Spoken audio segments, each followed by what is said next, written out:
completa. Ya está. Muy bien.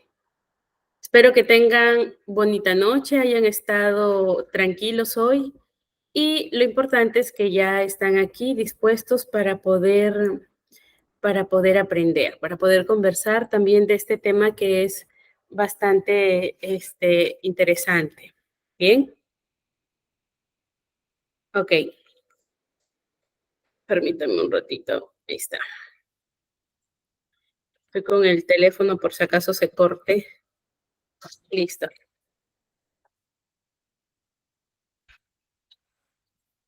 Muy bien. Ahora sí, ¿me confirman si se observa? Sí, mi se observa. Gracias. Perfecto. Entonces, empezamos nuestra actividad hoy. ¿Listo? Muy bien. Vamos a ver. ¿Ustedes qué entienden o qué idea tienen cuando hablamos de evaluación? ¿No? De la evaluación psicomotriz. Vamos a hacer un poquito de lluvia de ideas. ¿Qué nos permite hacer la evaluación psicomotriz?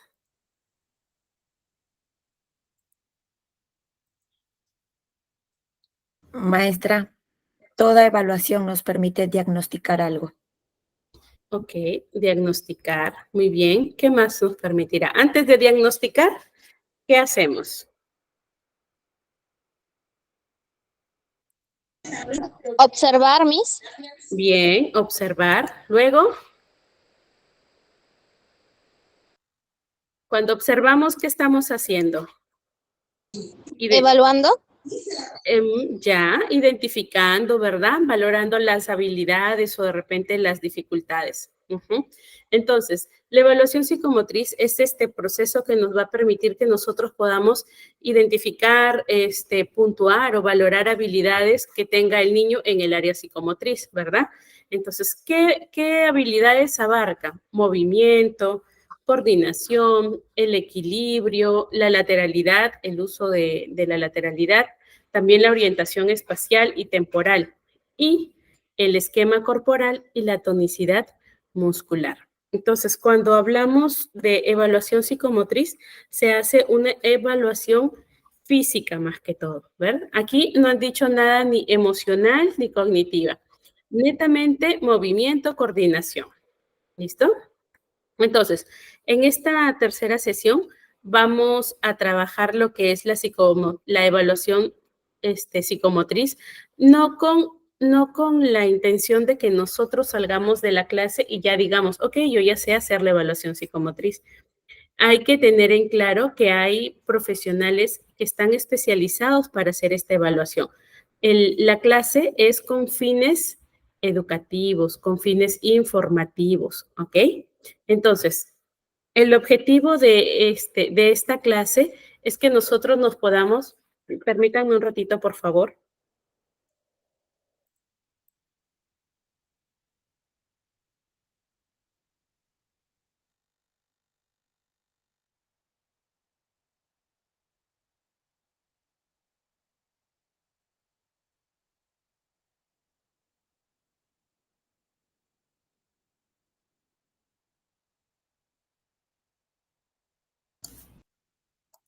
Listo. Les decía que la clase, el objetivo que tiene es que nosotros nos podamos familiarizar más que todo con las pruebas, con los cuestionarios que están hechos, con los tipos de evaluaciones que se hacen, ¿ya?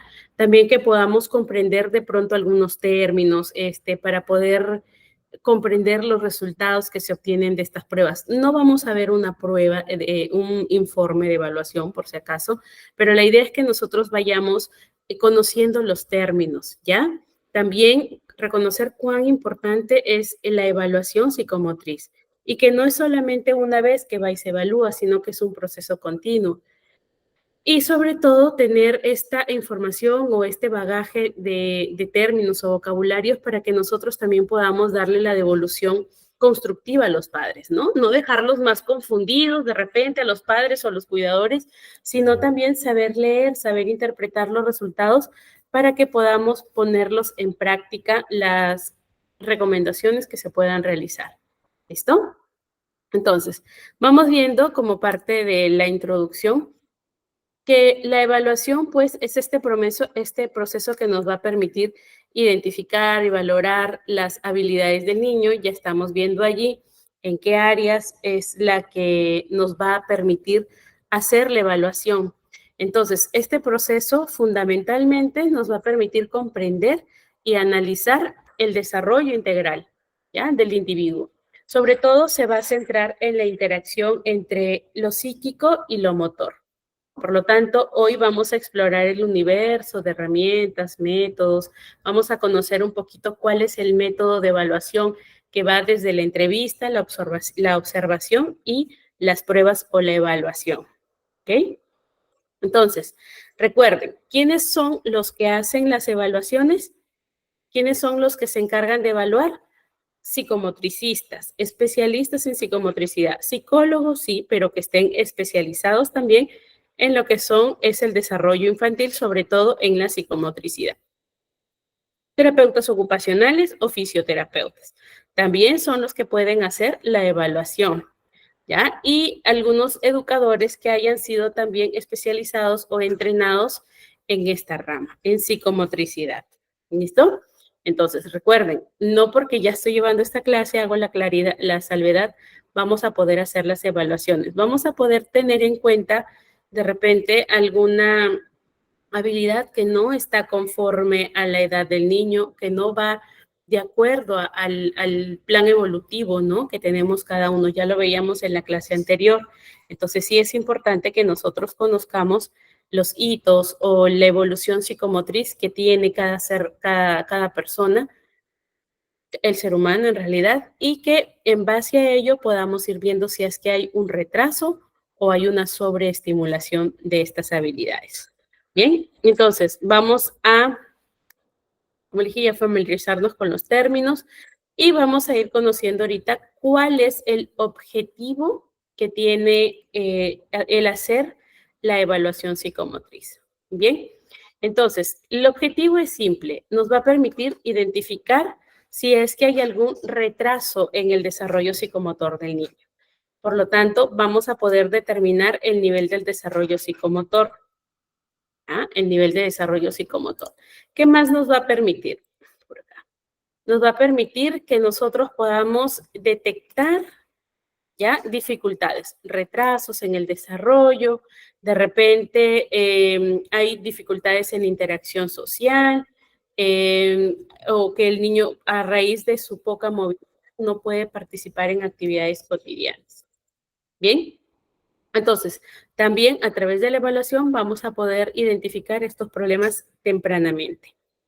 ¿Para qué más nos va a servir? Para que podamos diseñar los planes de intervención. A veces se asustan cuando hablamos de esta palabra, ¿no? Planes de intervención, que en realidad es cómo voy a planificar las actividades que voy a realizar con el niño.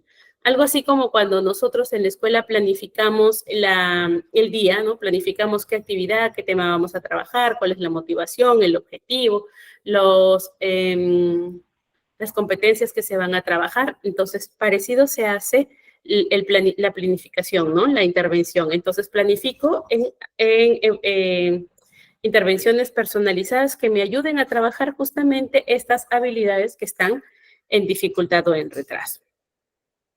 Y por último, nos va a permitir que podamos orientar a la familia. Entonces, podamos proporcionar información a la familia, a los padres, a los educadores, para que ellos también puedan comprender la condición que tiene el niño, la condición del desarrollo, y que puedan, buenas noches, Gladys, y que podamos proporcionarle la mejor atención. Bien, en cuanto a los tipos de evaluación que tenemos, entonces hay, digámoslo así, una general que se va a realizar allá. Roxana, ¿levantaste la manito? ¿Qué pasó? Sí, Roxana, levantaste tu manito. Dime. Disculpe, licenciada, no, por error. Ok. Muy bien. Gracias. Entonces, les decía que hay dos tipos de evaluación, una que se hace a nivel general, solamente para tener una visión global, ¿no? Ver cómo va el niño, un desarrollo general, psicomotor general. y la evaluación específica que ya se hace para evaluar un área específica en el desarrollo psicomotor. Coordinación, por ejemplo, ubicación espacial, por ejemplo, motricidad fina, motricidad gruesa, entonces específico para trabajar o para evaluar un área. ¿Bien? Ahora, ¿por qué debemos hacer la evaluación psicomotriz? ¿Por qué creen ustedes que se debe hacer la evaluación? ¿Qué nos va a permitir conocer la evaluación? Sus fortalezas y debilidades para poder trabajar en base a ello. Es cierto, para que podamos identificar si hay retrasos o si hay algún trastorno. Bien, Melissa, también para poder reforzar. Exacto. La evaluación psicomotriz, como les dije, es una evaluación o una mirada en general, ¿no? Miras en general cómo va el niño, cómo va de acuerdo a los hitos, de acuerdo a la evolución psicomotriz que se espera de las personas, del ser humano, y se va a evaluar para ver si es que si hay algún retraso o un trastorno en el desarrollo, este no afecte en más grado el aprendizaje, la interacción o el desenvolvimiento en las actividades cotidianas del niño. ¿Listo? Ya les había dicho antes, también para planificar qué actividades van a funcionar con el sujeto, con la persona, con el niño, y para que nosotros podamos también darle mejor información a los padres. Muy bien. Entonces, ¿cuáles son estas funciones que se evalúan? ¿Ya? ¿Qué funciones se van a tomar en cuenta? Muy bien. Se van a explorar la función del ajuste tónico. ¿Han escuchado ese término antes? Ajuste tónico.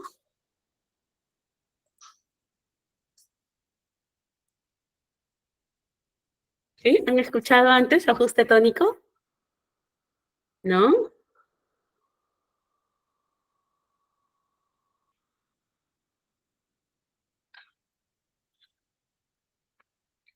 Ok, no se preocupen. Miren, el ajuste tónico es sobre todo, nos sirve para ver cómo se genera el movimiento, pero el ajuste tónico es, por ejemplo, si yo al bebé lo coloco boca abajo, ¿ya? Y si el bebé está muy sueltito, sí, muy sueltito, entonces tiene dificultades allí en el ajuste tónico. Más que todo es el tono muscular, ¿ya? El tono muscular, que hace que nosotros veamos que el bebé es muy blandito, muy flacidito. Ok, ese es el ajuste tónico, ¿ya? También lo que se va a evaluar es la función del equilibrio. En cuanto a la función del equilibrio, esta se va a ver también de acuerdo a la edad. Entonces, en la función del equilibrio es una actividad primaria que nos va a permitir que se adecue el cuerpo a la situación de inmovilidad, ¿no? Si el niño, por ejemplo, está pisando un lugar que no es plano, un lugar que tiene distintas alturas, entonces que el niño pueda mantener el equilibrio, el movimiento y la postura, sobre todo, para que pueda sostener el cuerpo sobre un pie o sobre la punta de los pies o sobre el área en el que esté. Entonces, lo que se busca con la función del equilibrio es que él pueda mantener la postura erguida del cuerpo. ¿Bien?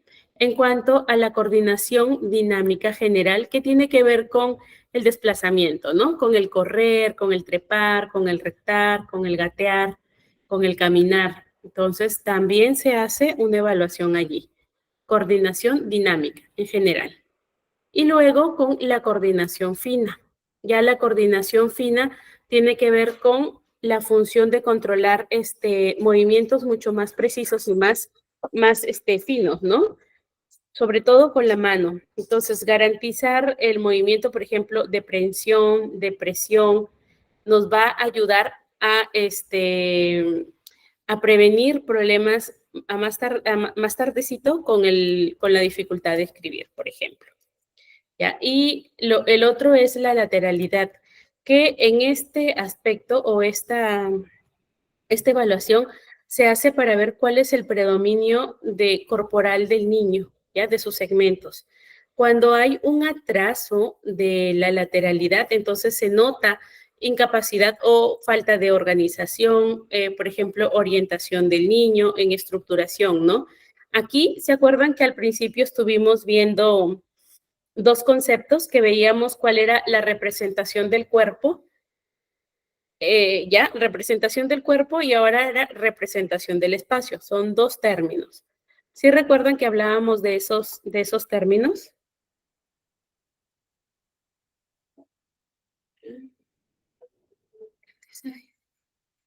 Orientación espacial, orientación visoespacial. ¿Recuerdan? En la primera clase lo vimos. ¿Estuvieron? Sí, perfecto. Muy bien. Si no lo recuerdan, no hay problema. Lo vamos a reforzar aquí. Entonces, la representación del cuerpo es como... ay, perdónenme. Eso está aquí en la laminita. Aquí está. Para que lo tengan mientras les explico también. Entonces, también se va a explorar esto, cómo es que el niño se representa del cuerpo, ¿no? Entonces, la representación del cuerpo es cómo nuestro cerebro organiza, ¿ya? Y entiende cómo es nuestro propio cuerpo. Entonces, es como si hiciera un mapa mental de dónde están mis manos, dónde está mi cadera, dónde están mis piernas, mi rodilla, ¿ok? Es un mapa mental que nos ayuda a saber dónde están las partes de nuestro cuerpo y sobre todo cómo estas funcionan en conjunto. Entonces, si hay niños que tienen esta dificultad en la representación, entonces va a tener dificultades en expresarse o quizás en hacer gestos de manera coordinada. ¿Listo? Y el otro concepto, que es la representación del espacio, se refiere a cómo nos organizamos en con el mundo alrededor. Entonces, yo estoy aquí,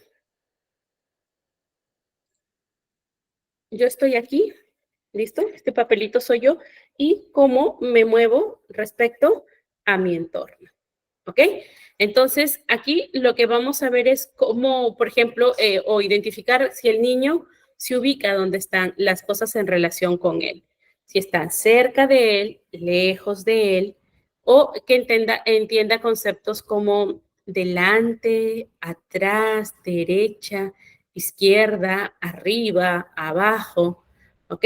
Si hay niños que tienen dificultades en esto, pues lo más probable es que luego tengan dificultades para entender la ubicación de objetos, para que puedan comprender direcciones o ubicaciones.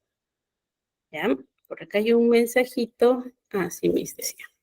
¿Listo? ¿Hasta aquí claro esos dos conceptos? ¿Sí?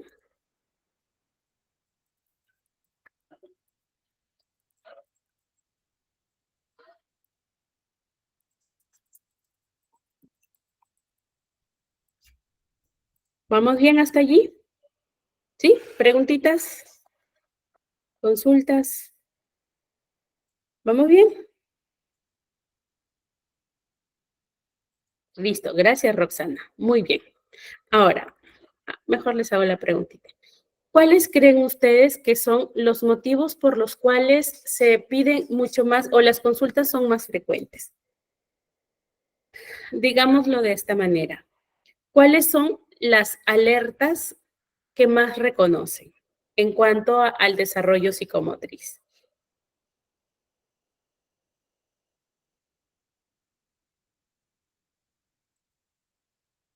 A ver, ejemplos, alguna que otra. ¿Cuáles son estas dificultades que más nos llaman la atención? Cuando vemos que el niño, por ejemplo, no escribe, ¿cierto? Motricidad gruesa. Ya, por ejemplo, no sube escaleras. ¿A qué edad? ¿Cuándo te llama la atención? Ve la cámara que se me está guiando la compu, ¿ya? Solo un ratito. ¿Ok?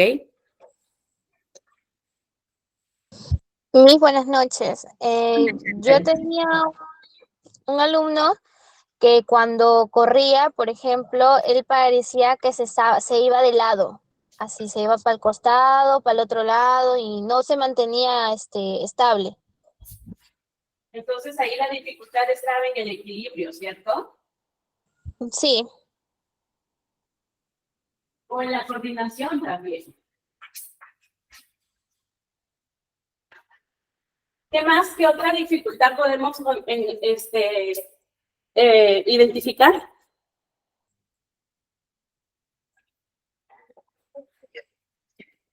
Cuando cae y no pone las manos. Ya, también. ¿Qué más? Se Cuando cae. no alternan al subir las gradas y bajar las gradas correctamente, también podría ser, Miss. Ujú. ¿A qué edad, Roxana? Porque el En niño de esa- 1 año y medio sube casi no, gateando las gradas. sí, así es. 3 años aproximadamente, Miss.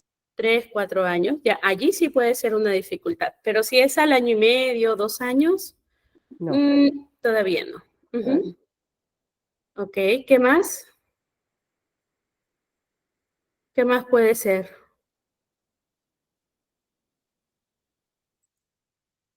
Muy bien. Cuando no puede saltar, Miss. Ya, puede ser. Sí, puede ser, puede ser. Muy bien. También a veces los chicos tienen movimientos bruscos, ¿verdad? O toscos, o no miden, o se tropiezan con todo. Están caminando y están distraídos y ¡pah! Se tropezaron y no se dieron cuenta, ¿cierto? Ok, entonces, vamos viendo aquí, cuáles son los motivos por los cuales llegan los niños con más frecuencia a consulta. ¿Ok? Bien, vamos a ver. En la mayoría de casos, como dice aquí, los papás desconocen que su niño tiene alguna dificultad. Cuando no puede cambiarse también. Daisy dice falta de equilibrio entre los 5 y 6 años. Sí, correcto. Muy bien, entonces muchas veces los papás no notan la dificultad, no se dan cuenta a veces por desconocimiento, otras veces por normalización. Es algo habitual. Mi hijo cada vez que corre, se cae. Tiene 4 años. Corre y se cae. Está tratando de subir una grada y se cae, se resbala. Pero es normal. Pensábamos que era porque todavía no lograba la habilidad. Ok, allí, por ejemplo, ya es una señal de alerta. Roxana, Daisy. Roxana, ¿quién levantó la mano primero? A ver. Roxana.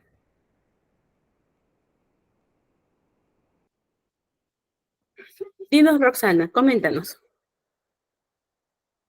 No, Miss, disculpe, hay aquí interferencia acá en el celular. Sí le estoy escuchando bien, disculpe. Ok. Daisy, levantaste tu manito.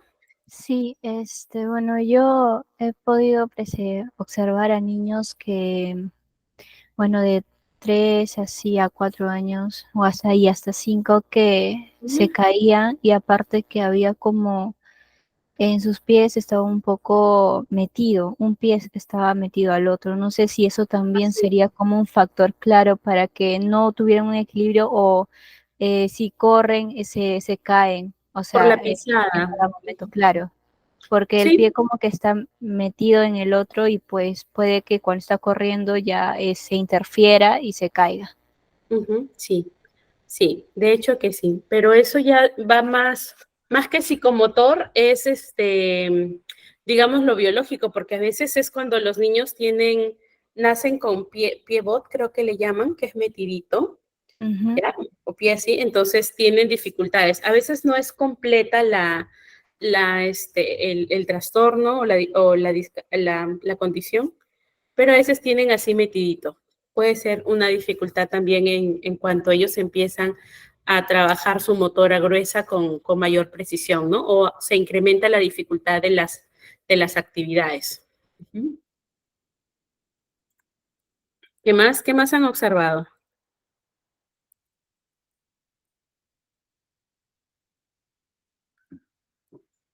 Muy bien, voy a irles explicando. A ver, caminan de puntitas. ¿Hasta qué edad los has visto caminar de puntitas?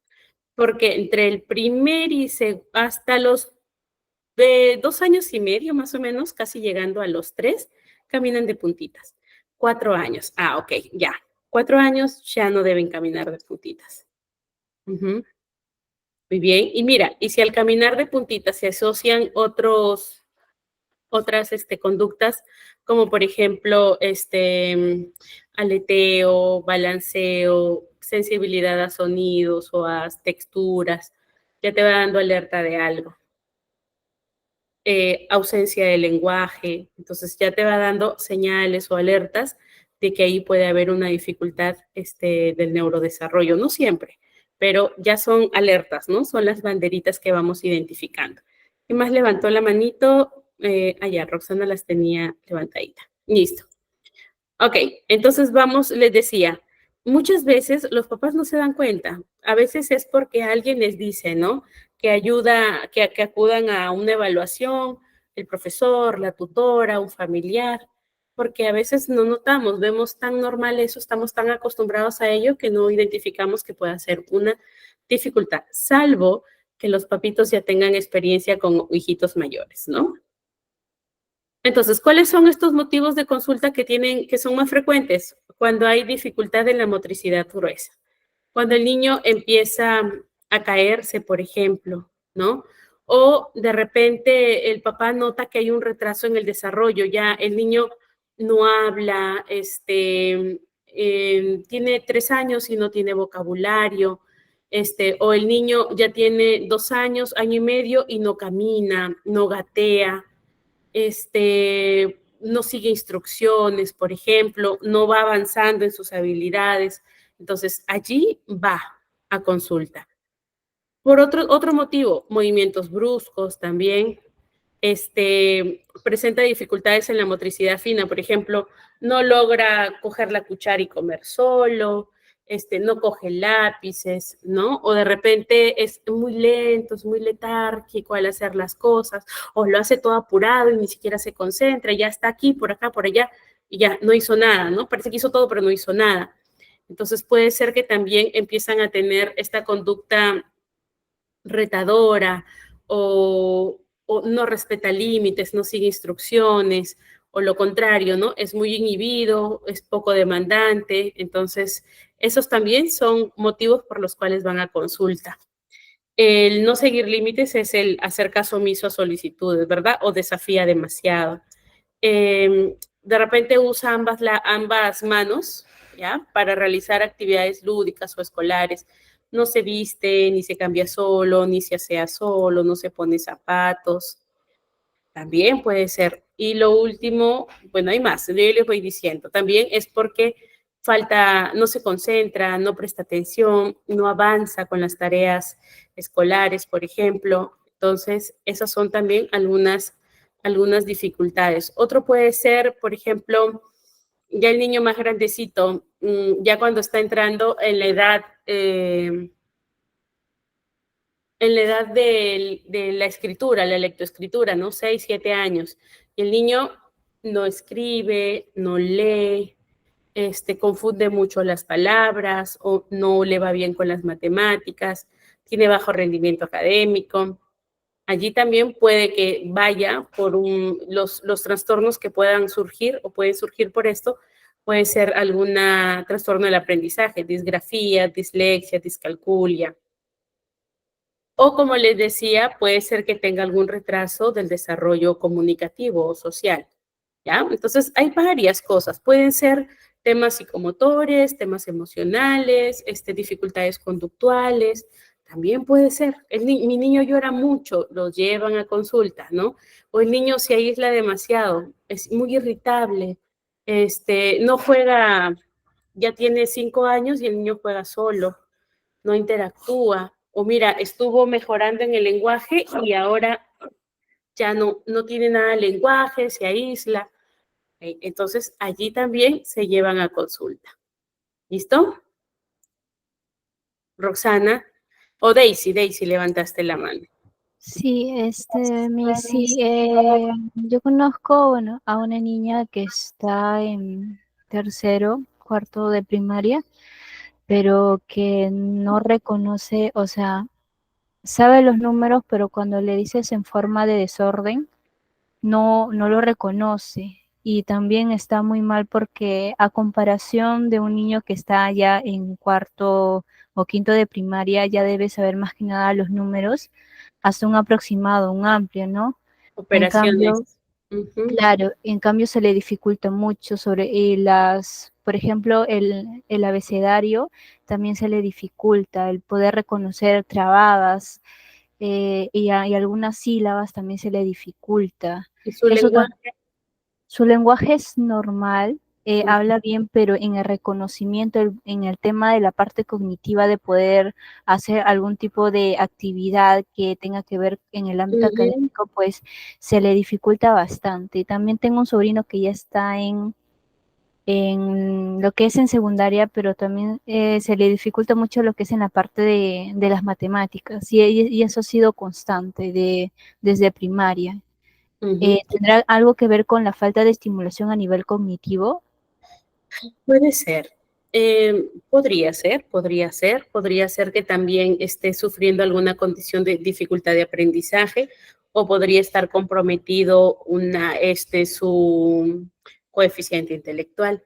Entonces, la recomendación es que se le pueda hacer una evaluación cognitiva o una evaluación del coeficiente intelectual para identificar cuáles son las áreas en las que presenta dificultades, que ya se notan en la lectoescritura, en las matemáticas, como me dices, pero con estas evaluaciones del CEI o evaluaciones de coeficiente intelectual, nos va a permitir ver también que no exista alguna discapacidad intelectual. Esto dificulta el aprendizaje de los chicos, ¿ok? Si no es discapacidad intelectual, hacer ya el especialista, el psicólogo, especialista en aprendizaje, por ejemplo, o un general podría hacer la evaluación para ver temas de aprendizaje, temas de coeficientes intelectuales, de inteligencia, ya, las pruebas de inteligencia, para ver y descartar, para ver dónde está también la dificultad, ¿no? Y descartar que pueda ser de repente un retraso madurativo o que pueda ser un retraso cognitivo, ¿no? Pero sí está relacionado, pero como ya son grandecitos, según lo que manifiestas, entonces hay que hacer otro tipo de evaluaciones para descartar, ¿no? Normalmente nosotros observamos más a detalle o son más evidentes estas falencias cuando son pequeñitos, porque justamente tú esperas que lo haga, ¿no? Y no lo desarrolle. Entonces, cuando son más grandecitos, por allí con otras habilidades compensan la carencia de habilidad que tienen, pero ya según lo que tú platicas, sí es más notoria Sí. el retraso, ¿no? Sí, justamente también más grandecita que está en secundaria, pues tenía un problema de lenguaje porque hablaba demasiado rápido, muy rápido y no se le podía entender con claridad. Sí, allí, mira, cuando son estas dificultades hay que trabajar o se trabaja más que todo en la respiración, las pausas, y es muy probable que como habla rápido, escribe todo pegado, no se para.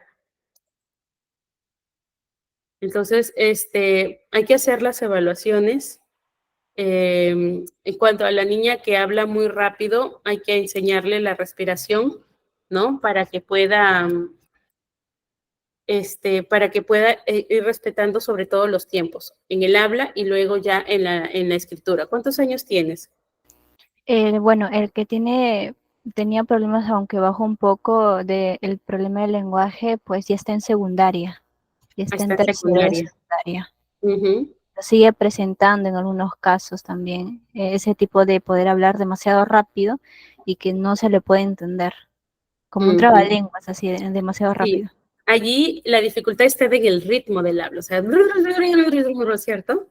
Hablan como cuando los bebés están aprendiendo a hablar y están jugando solitos, ¿cierto? Hablan algo así. Entonces, no me acuerdo cómo se llama la dificultad. No recuerdo, pero sé que la dificultad está en el ritmo del habla. Entonces, se les enseña a los niños a trabajar la velocidad en la que habla, que pueda ir viendo, o que sienta, ¿no? Hay que identificar las señales de cuando ya empieza a hablar rápido. De repente empieza a hablar lento y se emociona y piensa y comienza a hablar demasiado, ¿no? Ay, gracias, William. Taquilalia, ya ves, muy bien, muchas gracias. ¿No? Entonces, esta es la dificultad en el ritmo del habla. Entonces, aquí lo único que se trabaja con ellos son técnicas de control del ritmo, nada más. Respiración, pausas, ayudarle a la vocalización, a la articulación, no ayudan mucho, pero los masajes sí ayudan, de hecho, sí ayudan.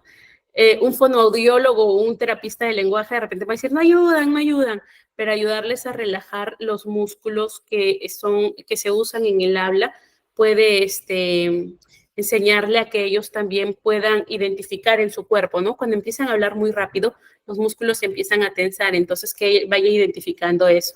Y luego empiezas a hacer ejercicios, pues, con la fluidez, ¿no?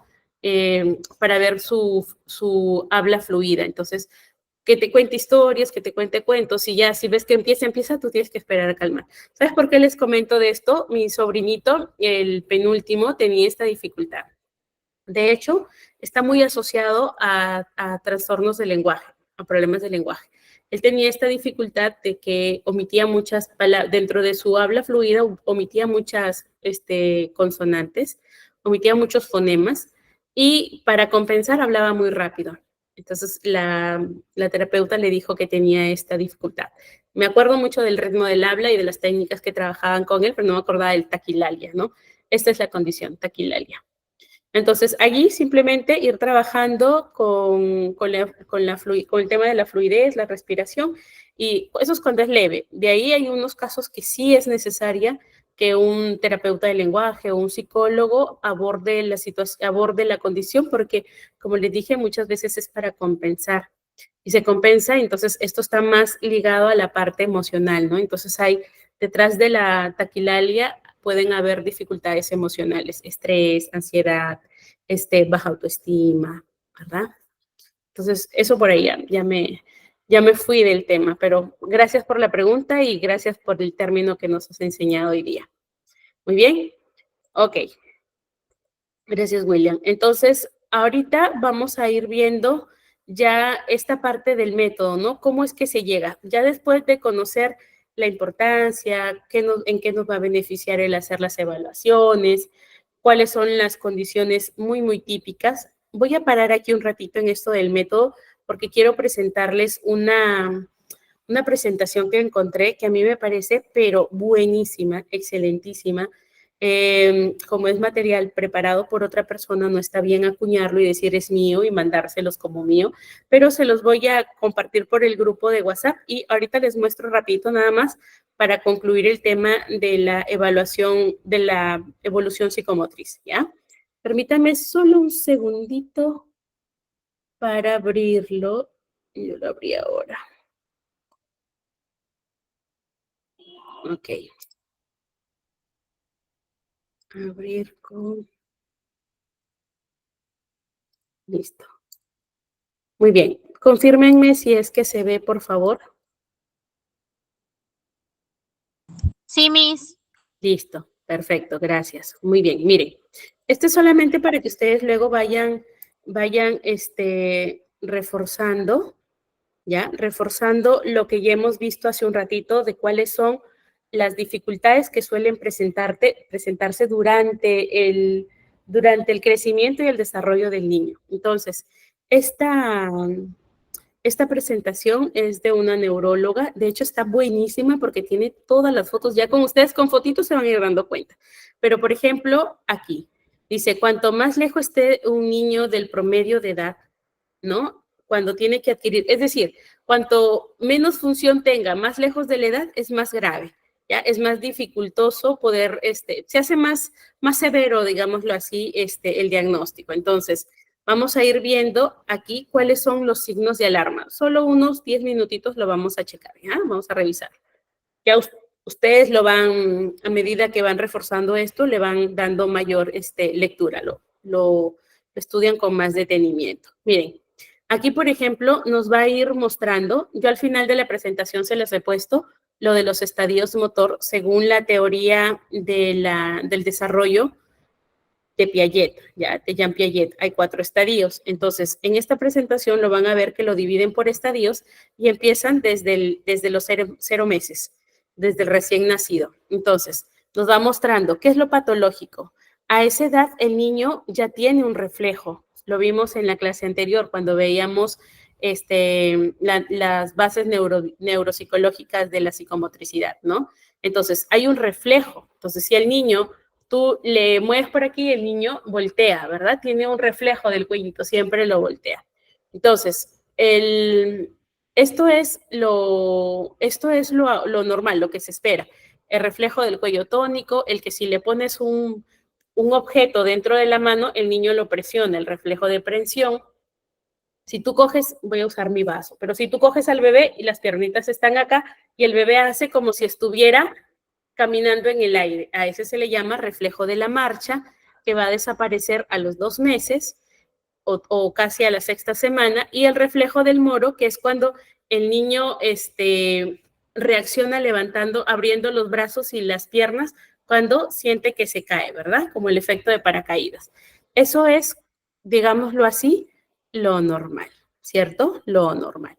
Y de aquí ya viene a explicarnos lo normal que es que tenga buen nivel de vigilancia, que reaccione a la luz, que apriete los dedos por el reflejo de presión, ¿verdad? Que enderezca, por ejemplo, que tenga la rotación cefálica, ¿cierto? Ok, y aquí ya viene lo que es patológico. Ahí nos empieza a enseñar. Entonces, nos muestra lo normal y nos muestra lo patológico. Profesora, yo necesito saber eso. Si tú quieres, nada más. Si tú quieres, es tema, como les dije, tema instructivo. ¿Por qué? Porque así nos vamos. Estamos trabajando en una guardería, nos dejan niños chiquititos, aunque las guarderías se aceptan de 6 meses en adelante, ¿verdad?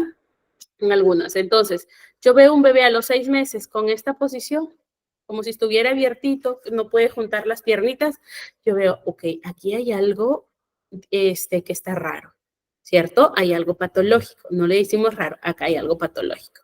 El bebé suele estar muy, muy, muy irritable. Yo lo volteo y el bebé parece que fuera así una masita. Uy, se da nada más, no hay nada de reflejos. Ok, entonces allí hay dificultad en el tono muscular. Muy bien, del tono muscular. Entonces yo me voy dando cuenta qué es lo que está fuera del desarrollo del niño y lo llamamos patológico. Entonces, si yo veo este tipo de dificultades, lo primero, papá, mamá o cuidador, ¿hay alguna dificultad que yo observo con el niño? Sería bueno, pues, que lo lleven a evaluar, ¿no?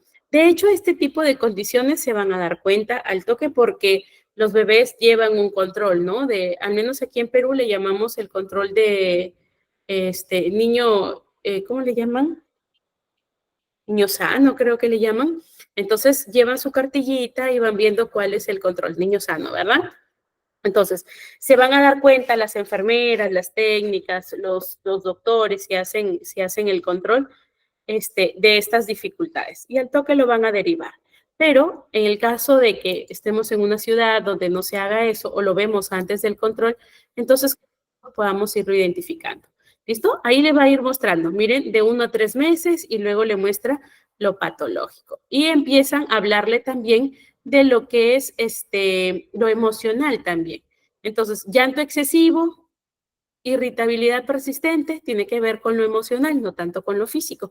Ausencia de sonrisa, no responde a estímulos externos. Eso también lo tienen que ir viendo. ¿Listo? Entonces, yo se los comparto en un ratito, solo aquí les quería mostrar que venía con el tema de conversación anterior, ¿no? De estas dificultades que ya en una etapa más adulta o más grandecita se empieza a notar o de repente se empieza a compensar con otras habilidades. ¿Listo? Hasta aquí. Ya ustedes lo ojean, porfa. No lo puedo presentar más porque, de hecho está en la red, podemos revisarlo, ¿no?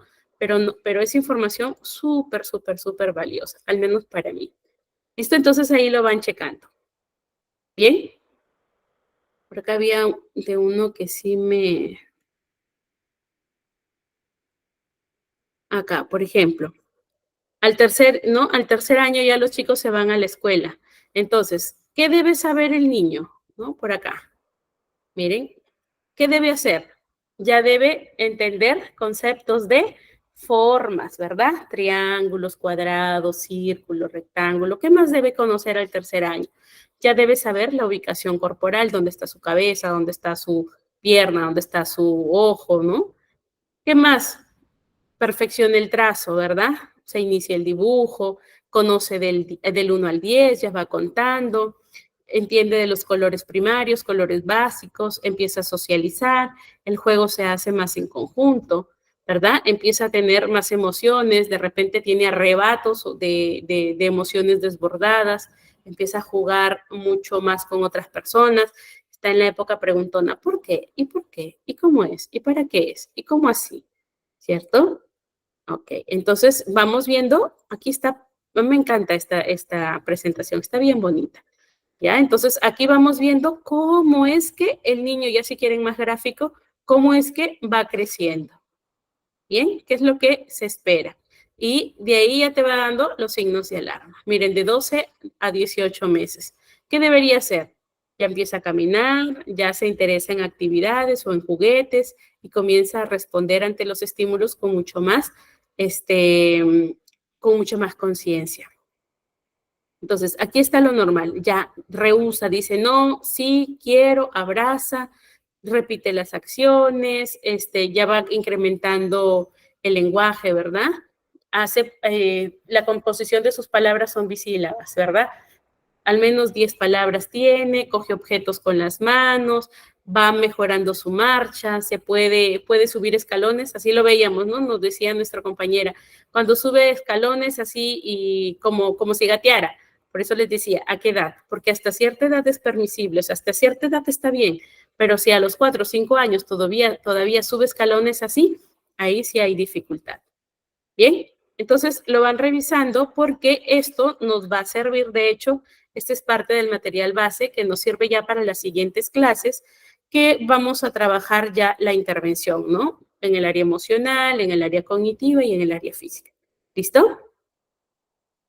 Muy bien, entonces vuelvo al material de nosotros. Ok. Muy bien, entonces vamos viendo acá.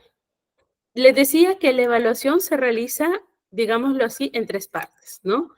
La observación, primero la entrevista que es la etapa de recogida de información, ¿ya?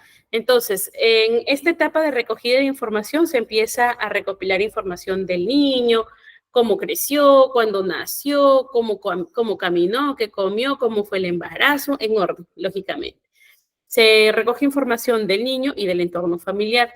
Luego se hace la exploración física, ¿no? Para ver si es que hay alguna causa física.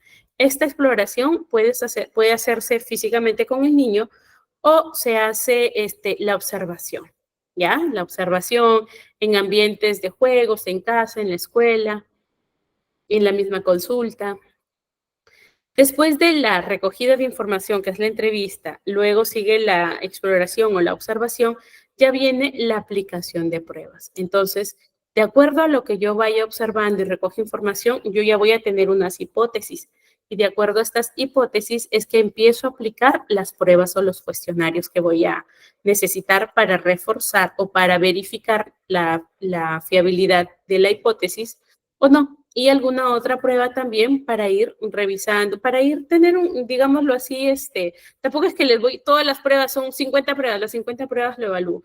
No, porque yo ya con observación ya descarté algunas habilidades que sí las consigue. Entonces, de acuerdo a lo que yo observe, identifique en la observación, en la exploración física, de acuerdo a eso, aplico las pruebas. ¿Ok? Luego viene el informe, el análisis de los resultados. Entonces, se interpreta, se estudia los resultados obtenidos y se elabora el informe. Y luego se da la información al padre de familia, al cuidador o a la persona que solicitó la intervención con las sugerencias, ¿ok? Resultado y con las sugerencias. Después de esto ya viene la parte de la intervención, que eso es ya cuando el padre tiene la información y dice, sí, mire, ¿sabe qué? Ya leí el informe, vi las sugerencias, quiero que mi niño, quiero empezar a trabajar con mi niño, ¿no? Que mejore estas áreas en las que tiene retraso o que se estimule o atender de acuerdo a la condición que tenga el paciente. ¿Listo? Muy bien, y ahí ya viene lo que es la elaboración del plan de intervención. Bien, entonces vamos a ir viendo ahorita estas formas, ¿bien? La entrevista, pues como les decía, se puede realizar con los padres o con el cuidador o con tutores del niño. Entonces, en esta entrevista, el profesional, hemos visto psicomotricista, puede ser el tecnólogo médico, el tecnólogo médico ocupacional o fisioterapeuta, o tal vez un médico, ¿ya? Pero normalmente son áreas que las trabaja psicólogos o tecnólogos médicos. Entonces, ¿qué van a recopilar? Antecedentes familiares. Lo primero, antecedentes familiares, si es que hay alguna discapacidad, si es que ha habido alguna dificultad con el embarazo, alguna complicación en el parto. También cuando empezó a gatear, a caminar, cuando empezó a decir sus primeras palabras. En el desarrollo cognitivo también cómo juega el niño, cómo aprende. Esa es información que recopilas. Luego esa información la verificas con tu observación. ¿Listo? Y también el desarrollo afectivo, cómo se relaciona con los demás, conecta emocionalmente, se conmueve ante cosas, digámoslo así, le da tristeza, alegría, demuestra las emociones. Entonces, eso es la información que se va recopilando. En base a esto, hay unas entrevistas estructuradas y no estructuradas. Para nosotros esto se llama anamnesis, que es la recogida de información. ¿Listo? Puede ser a través de una entrevista estructurada, semiestructurada o una entrevista libre. ¿Listo? Luego viene la parte de la observación. Entonces, en esta parte de la observación, más que todo, el terapeuta o el evaluador tiene que observar al niño en una situación natural, ya sea en casa, en la escuela, en el mismo centro, en un lugar donde ellos puedan jugar, interactuar con otros niños para poder evaluar las áreas. ¿Listo? Evaluar las áreas. Yo he hecho una evaluación justo hace unos días. Les leo un poquito, no le he podido pasar. Temas también de... Ok, es una niña de 5 años, ¿ya? Entonces, por ejemplo, ¿en qué se le evalúa? En interacciones sociales, en comportamiento emocional, en el desarrollo cognitivo, entre el juego y la creatividad, también en el desarrollo motor, lenguaje, autonomía y adaptación del entorno. Entonces, por ejemplo, en interacciones sociales, yo la voy evaluando y digo, ¿ella interactúa con otros niños entre sí? La veo jugando, la observé en la hora del recreo, del descanso en la escuela. Entonces veía que jugaba con otros niños, alternaba los juegos, dirigía juegos, seguía juegos. Entonces, ok, sí, interactúa con otros niños. Interactúa con adultos, sí, con las profesoras, interactuaban. Al notar mi presencia, me miraban así medio recelosos, me reconoció, me saludó y siguió jugando. Ok, interactúa con adultos. Participa en actividades grupales, sí, logra iniciar un juego, ¿no? Ahora somos esto, y jugaban. Y viene otro, no, ahora yo soy lo de acá. O se balanceaban en los columpios y decían que estaban saltando rocas con lava, ¿no? Entonces, ok, observo creatividad, ya lo observé, y ya observé que participa en actividades grupales. Allí, por ejemplo, eso me puede también dar luces de que hay bastante uso de la parte cognitiva, porque se involucra en el juego, observa el juego, en el desarrollo cognitivo, por ejemplo, promueve, ¿no? Resuelve problemas en el juego, sigue instrucciones, crea juegos, entonces te va dando luces. Por eso es importante que nosotros observemos al niño en un ambiente natural, casa, escuela, o a veces en la consulta los niños como que cambian un poquito, por eso eso ya es parte del expertise que tiene el evaluador, de hacerlo siempre en un lugar o reforzar la observación en un lugar que sea bastante natural para el niño. Roxana, allá. ¿Levantaste la manito o no la has logrado bajar? Mira, hay un icono de una manito. Si lo vuelves a... No, mis... Si la vuelves a presionar, se baja. Es que a veces me emociono hablando y ya no miro y pienso que la volvieron a levantar. Pero ya está, Roxana, no te preocupes. ¿Bien? Ok, entonces la observación es importantísima. Profesora, ¿y qué debo saber en la observación? Ok, en la observación debes saber cuáles son los hitos del desarrollo que se espera en esa etapa, ¿verdad? Entonces, hay que saber digámoslo así, qué habilidades se consiguen a tal edad para en base a ello yo observar. ¿Listo? ¿Preguntas hasta aquí?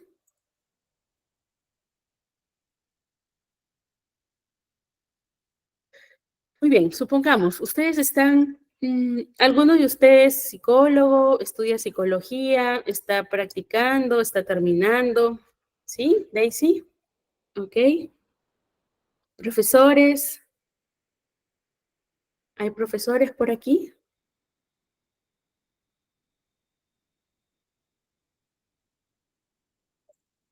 Ok. ¿Hay profesores? No hay profesores.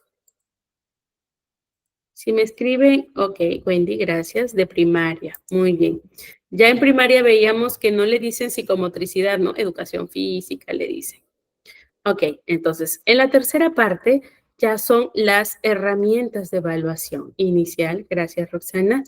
En la tercera parte de la evaluación ya se aplican las herramientas de evaluación.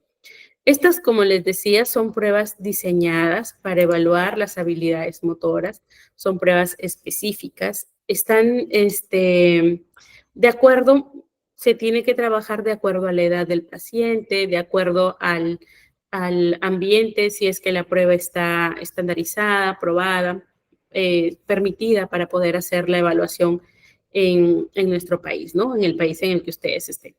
Pero eso lo va a hacer, como les digo, lo hace un psicomotricista, un fisioterapeuta o un tecnólogo médico. ¿Listo? Nosotros, profesora, y si yo me consigo la prueba, ¿la puedo aplicar? Sí, de repente para efectos, nada, acá no hay quien te regule, ¿no? Lastimosamente en Perú, este tipo de actividades no es que te regulan, ni hay cárcel por hacerlo, pero por ética, nosotros no podemos hacerlo, ¿no? Incluso yo no hago las evaluaciones, hago la observación, la entrevista y la evaluación la hace la persona que tiene las herramientas y tiene la expertise para hacerlo. Ya con ella se trabaja en conjunto y dice, ya, estos son los resultados y se trabaja la parte de intervención, ¿no? Entonces, algunas de estas pruebas que son bastante comunes son las pruebas de motricidad gruesa que se hacen en un circuito para evaluar la capacidad que el niño tiene de realizar movimientos grandes. ¿Listo? También se hacen las pruebas de motricidad fina, nuevamente en un ambiente controlado, donde se pueden evaluar las habilidades del niño para movimientos pequeños, dibujar, cortar, embolillar, prensar, amasar, ¿verdad? Actividades que son de motricidad fina. Luego hay circuitos también que te permiten hacer las pruebas de equilibrio, un circuito para mantener el equilibrio, para evaluar la capacidad, pruebas de coordinación, pruebas de esquema corporal, para evaluar la imagen que el niño tiene de su propio cuerpo, su ubicación, pruebas para la dominancia lateral, también pruebas de memoria, de atención. Esas sí son pruebas que las puede evaluar un psicólogo, pero normalmente las puede hacer también un psicomotricista o un tecnólogo, no, psicólogo o psicomotricista, que es psicólogo especializado en psicomotricidad. Pruebas de razonamiento, estas pruebas cognitivas las hace el psicólogo. También hay pruebas de orientación temporal, ¿no? Orientación espacial y temporal. Entonces, para orientarse en el espacio, ya hemos visto de su cuerpo con el entorno, de su cuerpo, para que ubique su cuerpo, y de su cuerpo con el entorno, espacio de orientación temporal. ¿Ok? Orientación temporal es orientarse en el tiempo, hoy, mañana, pasado, ayer, anteayer, en este instante, presente, futuro. ¿Ok? Muy bien, entonces se hacen esas pruebas. Hay que tener en cuenta que la evaluación psicomotriz es un progreso. Entonces, de repente yo ahorita hago una evaluación, el niño está bien, perfecto, perfecto. De que a un tiempo yo veo que hay una dificultad o se detectó una dificultad en la primera evaluación, se vuelve a evaluar y ya no, está superada, perfecto. Ya no tiene ninguna retraso en el desarrollo psicomotor, por ejemplo, ¿no? Pero puede ser que los padres, por costumbre, prevención, de cierto tiempo, hagan las evaluaciones para poder verificar, ¿no? Identificar cuáles son las fortalezas, cuáles son las debilidades del niño en cada una de estas etapas. A eso no creo que se llegue aquí en Perú, pero hay padres que sí lo hacen. No todos, pero hay padres que sí lo hacen, ¿cierto? Como les decía, Melissa, son pruebas que las aplican los psicomotricistas. Son pruebas que son físicas más que todo, pruebas de circuito en las que se aplica esto. Hay otro tipo de pruebas, pero creo que por aquí anoté una escala que les pensaba comentar. A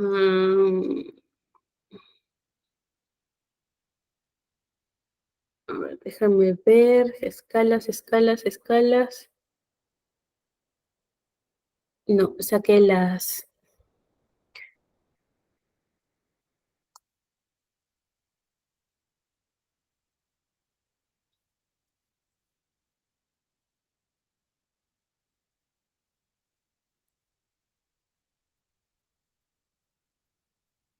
No les he puesto las escalas, no están.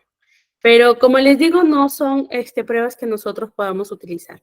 Pero sí hay escalas que nos ayudan, que sí la pueden aplicar psicólogos, que nos ayudan a trabajar, que nos ayudan a identificar o evaluar. Ya les decía, Melissa me dice, ¿dónde puedo encontrar estas pruebas? Melissa, normalmente en TEA, por ejemplo, que es un centro de evaluación, es un centro de distribución de pruebas, puedes encontrar allí, pero dependiendo, hay algunas pruebas que sí necesitas entrenamiento, una certificación, y hay otras pruebas que no, solamente necesitas entrenamiento para saber cómo evaluar, cómo detectar, formarte, ¿no? Y tienes formación o aprendizaje propio para que puedas hacer estas evaluaciones. ¿Listo?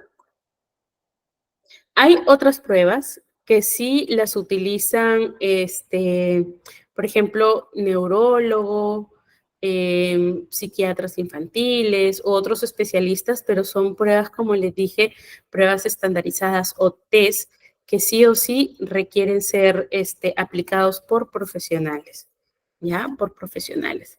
Yo soy practicante, ¿puedo aplicarla? Claro, puedes aplicarla porque te estás formando, ¿no? Pero lo que sí hay que considerar un poco de ética. Si yo estoy haciendo prácticas, pues no puedo cobrar por el trabajo que voy a hacer. Una, porque no puedo hacer el informe y firmarlo como yo, porque aún no tienes la habilitación adecuada para hacerlo. Pero puedes hacerlo por entrenamiento, ¿no? Por entrenamiento. Y avisar también a la persona a la que estás aplicándole que es un tema de investigación o de formación o de entrenamiento para no tener dificultades luego. Sobre todo por respeto al paciente y por un tema de ética, ¿ya?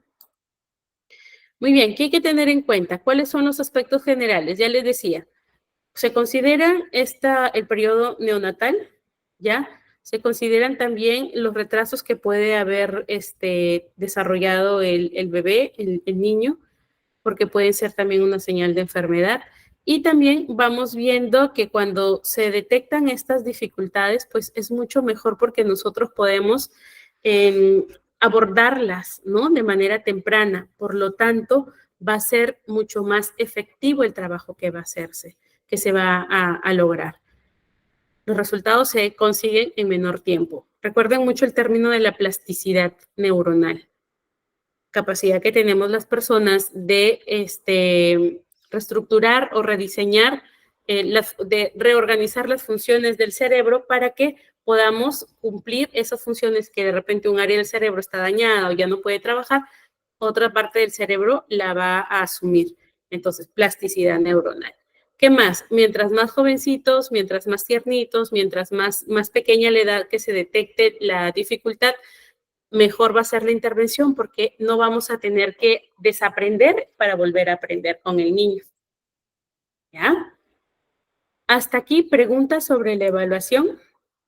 Lo bueno es que nos ha quedado tiempo para mirar el otro material o conversar un poquito. Hasta aquí. Pruebas, preguntas.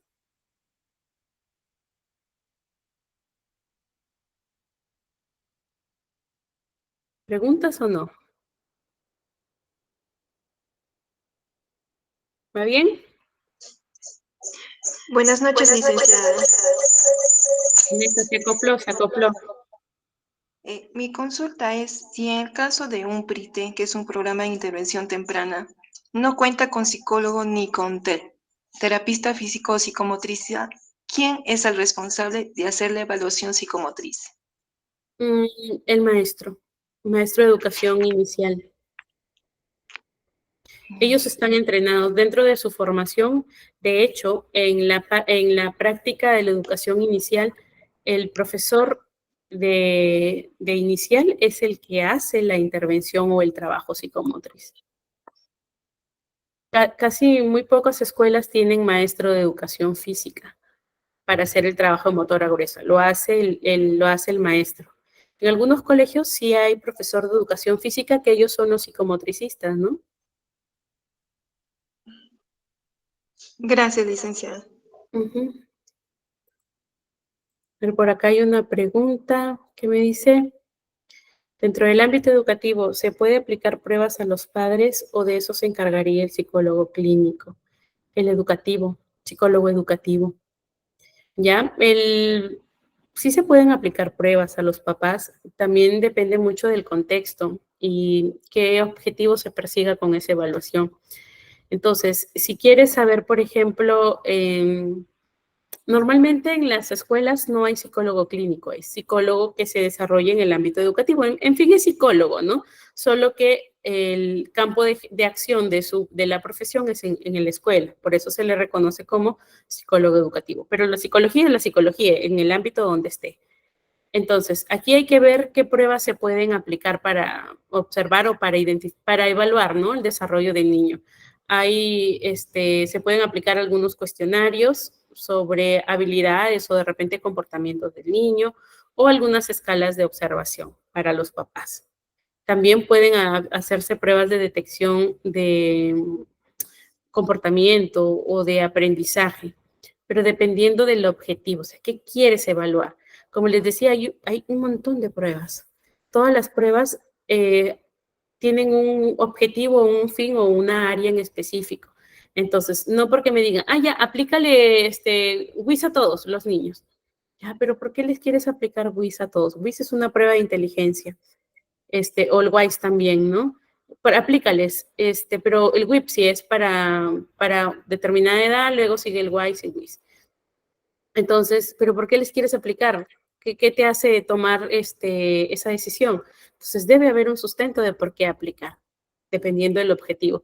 Si de repente en la escuela sí quieren saber cuál es el coeficiente intelectual del niño, entonces se debe aplicar esa prueba con consentimiento de los padres, ¿ah? Con consentimiento de los papás. ¿Qué más preguntan? Un niño de casi 3 años es muy bueno en cuanto a la psicomotricidad, pero el tema del lenguaje no. Ok, no mide su fuerza. Ya. ¿Qué dificultades tiene ahora que no mide su fuerza? ¿Cuál es la consulta allí? ¿Cómo trabajar con él para ayudarle a que mida su fuerza, a estimular el lenguaje?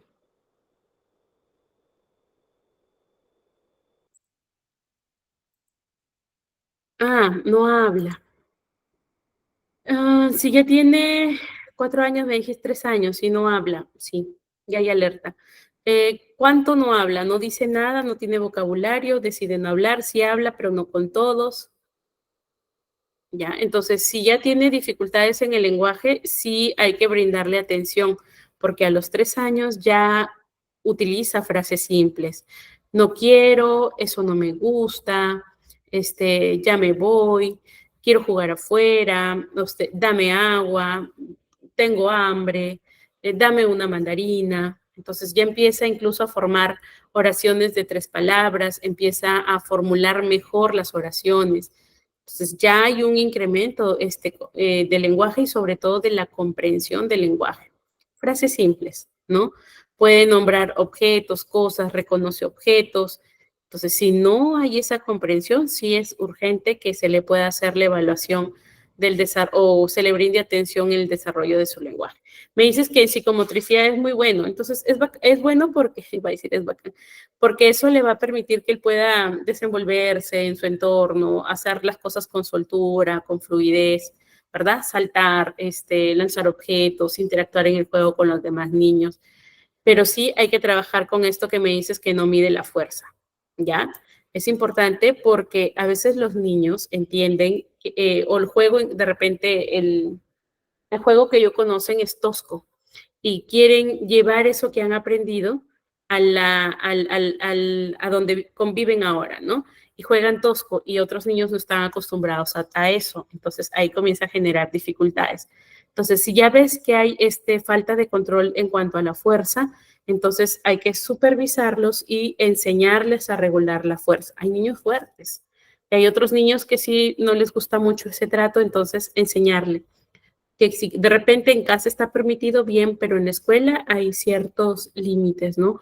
O hay ciertos cuidados que hay que tener en el juego con otros. Sugiérele al familiar, al papito de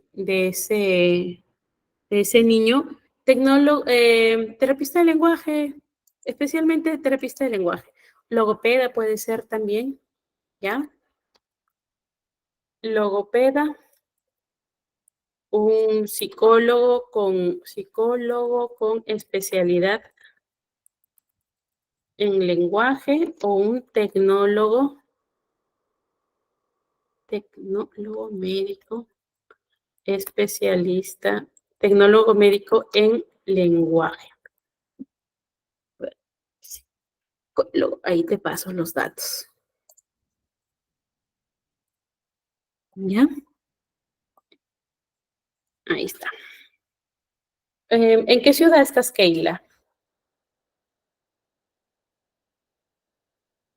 Cajamarca. Si hay un San Juan de Dios, allí llévalo. Ahí encuentras todas las especialidades.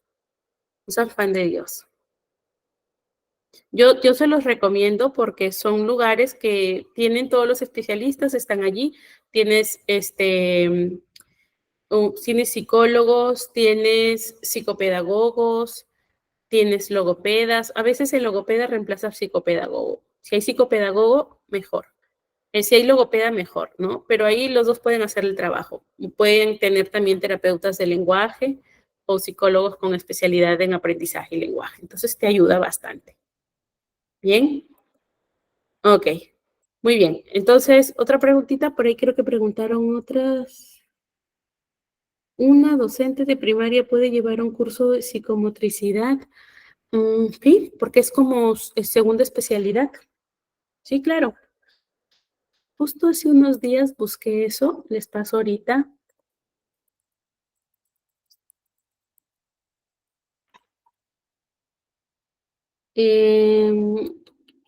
Hay una universidad que se llama, es capacitaciones virtuales, ¿no?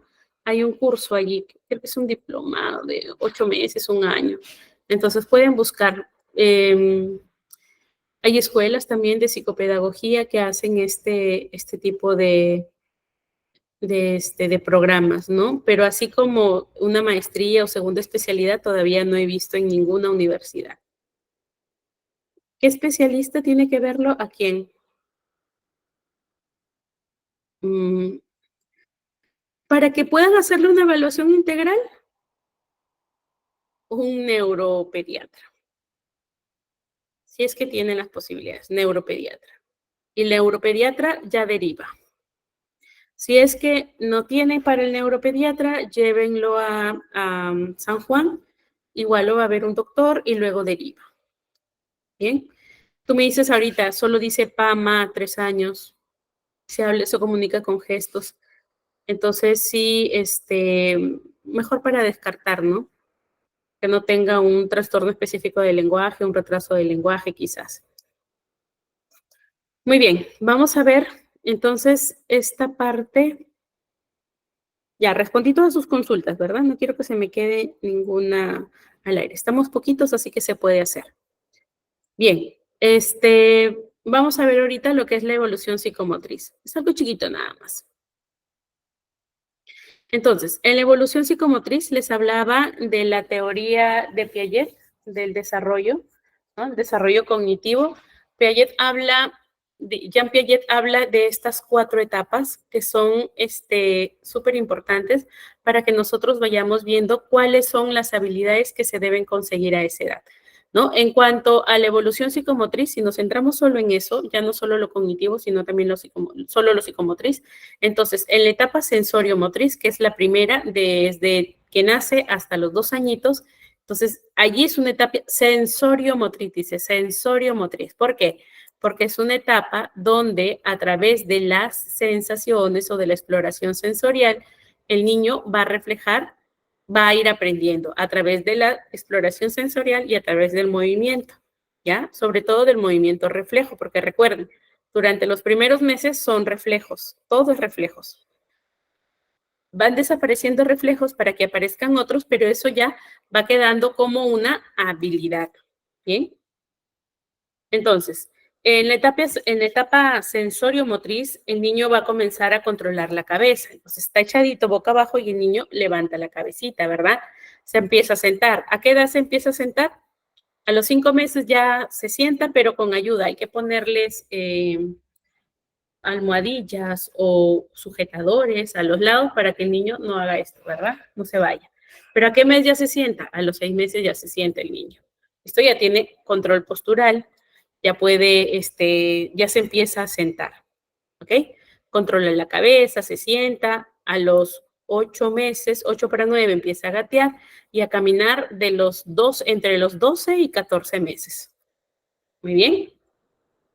A veces hasta el año y medio, año 6 meses, por ahí, ese año y medio va caminando.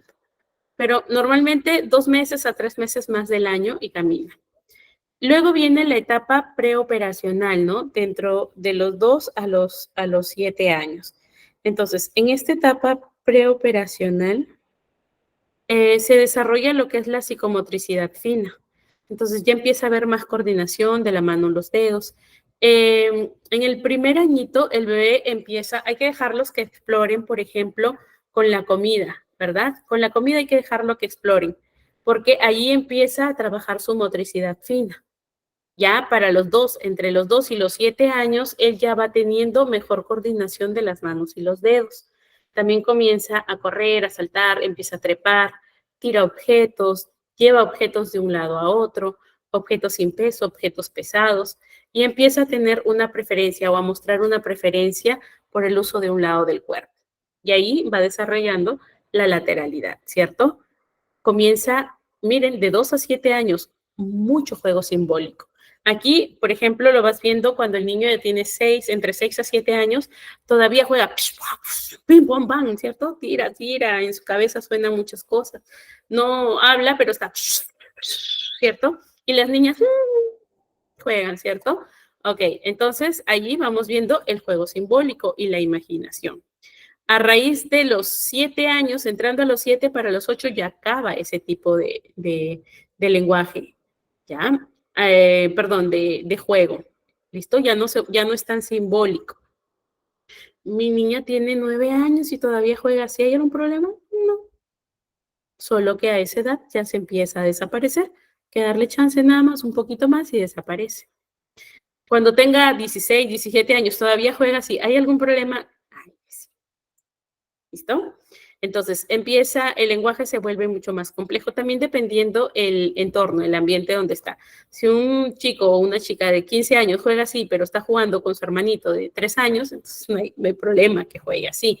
Pero solita juega así, todavía se encierra a los 15, 16 años y juega de esa forma, ahí sí hay dificultad. ¿Listo? Muy bien, en las etapas de las operaciones concretas. Ya me respondieron eso. De 7 a 11 años, ¿qué pasa aquí? Se perfecciona la psicomotricidad fina. Entonces vamos viendo que los chicos a esta edad modelan, crean imágenes con plastilina, con masa, con arcilla, con cerámica. Empiezan a modelar figuras, ¿no? También mejora y se perfecciona la coordinación.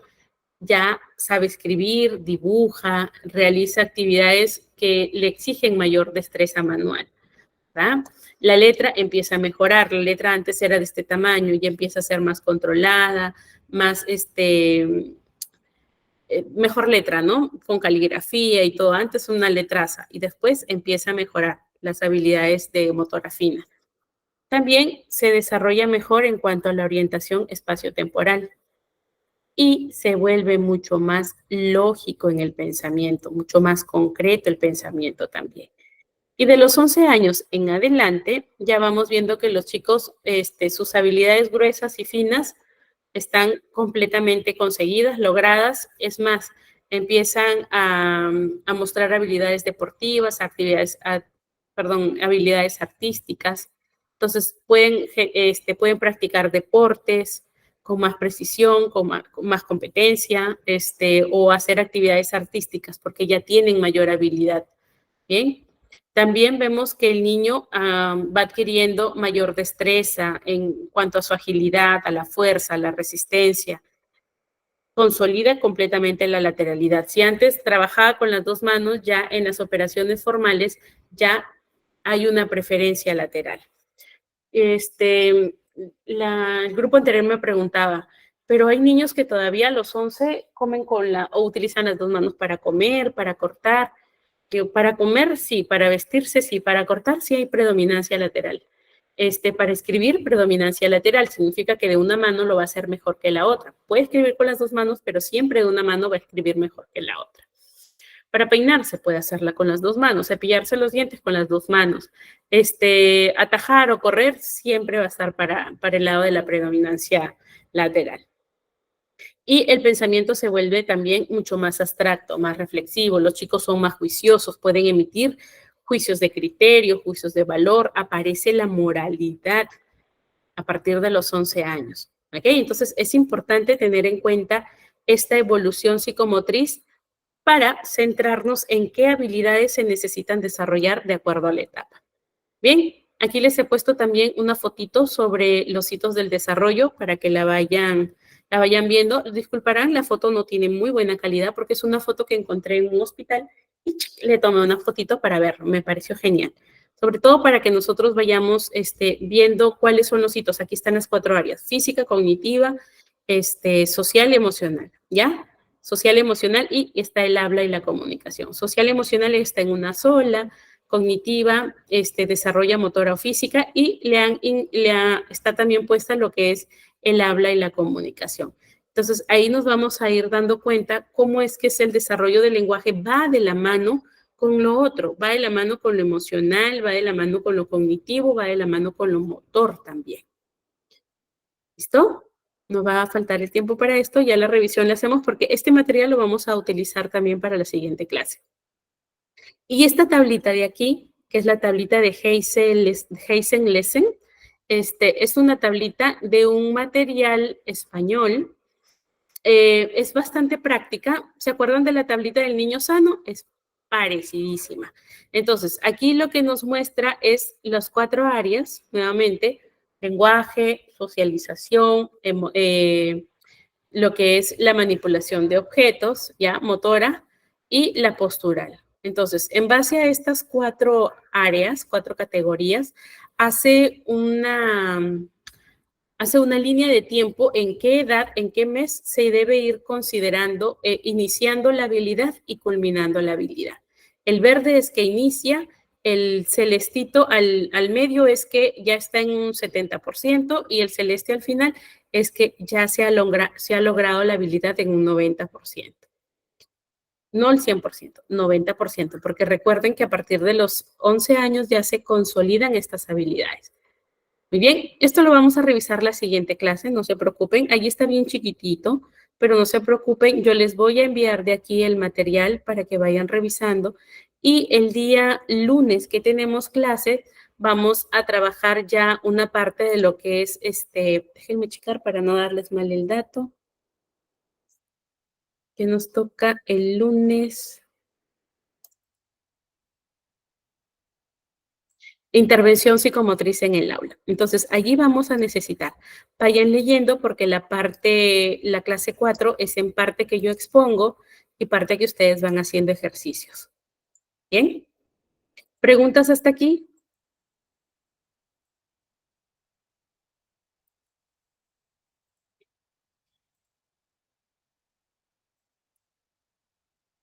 ¿Preguntas? ¿No preguntas? ¿Acabamos?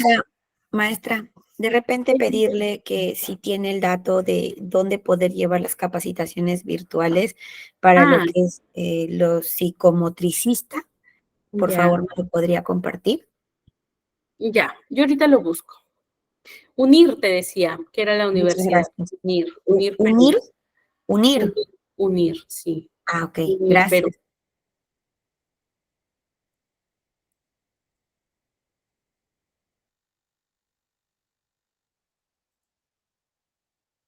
¿Ya? ¿Alguna otra preguntita? Sí, sí, sí. No se vayan. Más bien vamos a aprovechar que tenemos unos minutitos antes para que no se tarden mucho en la actividad. Muy bien. ¿No más preguntas por hoy? Está pesadito el tema, yo lo sé, lo entiendo, pero sí es importante que lo conozcamos, ¿ya? Por, digámoslo así, por cultura general y también para que por ahí despierte este interés para que puedan por ahí formarse, estudiar, así como Wendy que está preguntando los datos, ¿no? Bien por ti, Wendy. Daisy, levantaste tu manito.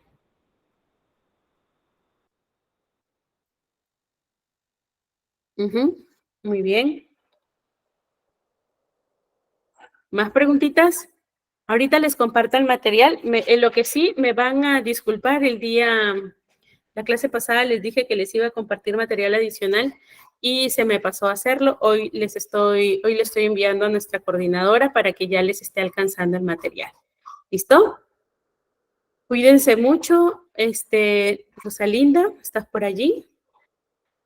Cuídense mucho, que tengan bonito fin de semana, cuídense, no tomen cosas heladas, el clima todavía está algo raro, está algo cambiante, así que espero que nos podamos encontrar por aquí el día lunes, miércoles y viernes.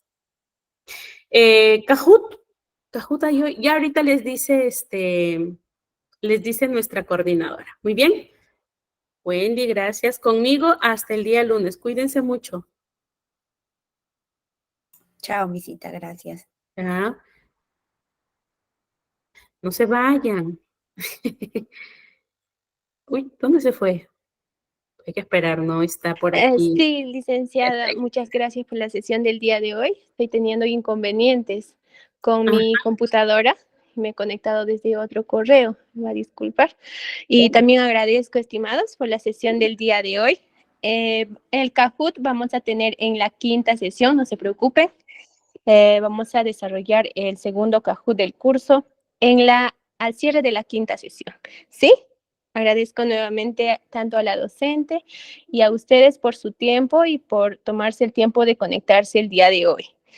Sí, muchas gracias, estimados, y nos estamos encontrando el día lunes en nuestra 4ª sesión. Recuerden que a partir de la 4ª sesión se va a compartir el enlace de nuestro examen único de nuestro curso. ¿Sí? Y todos los detalles se les va a indicar también en su debido momento. Muchas gracias, que tengan muy buenas noches.